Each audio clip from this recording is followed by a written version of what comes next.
வணக்கம் அன்பார்ந்த ஷெஃப் ஜெகதீஷ் கருப்பு யூடியூப் நேரில் அனைவருக்கும் வணக்கம்.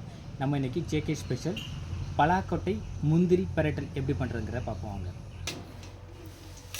ஆயில், கடுகு, உளுந்தம்பருப்பு, ஜீரகம், இஞ்சி, பச்சை மிளகாய், கருவேப்பிலை, ஆனியன்,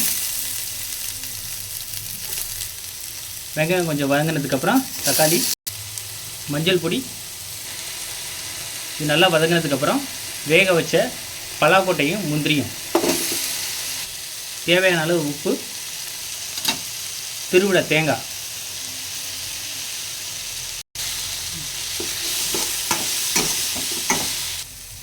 லாஸ்ட்டாக இறக்க போகும்போது கொஞ்சோண்டு எலுமிச்சை சாறு. ஜேகே ஸ்பெஷல் பலாக்கொட்டை முந்திரி பரட்டல் ரெடியாச்சு. இந்த வீடியோ பிடிச்சினா லைக் பண்ணுங்கள், ஷேர் பண்ணுங்கள். ஷெஃப் ஜெகதீஷ் கருப்பு யூடியூப் சேனலை சப்ஸ்கிரைப் பண்ணாதவங்க சப்ஸ்கிரைப் பண்ணுங்கள். கமெண்ட்ஸ் பாக்ஸில் இது ட்ரை பண்ணிவிட்டு எப்படி இருக்குன்னு சொல்லுங்கள். நன்றி, வணக்கம்.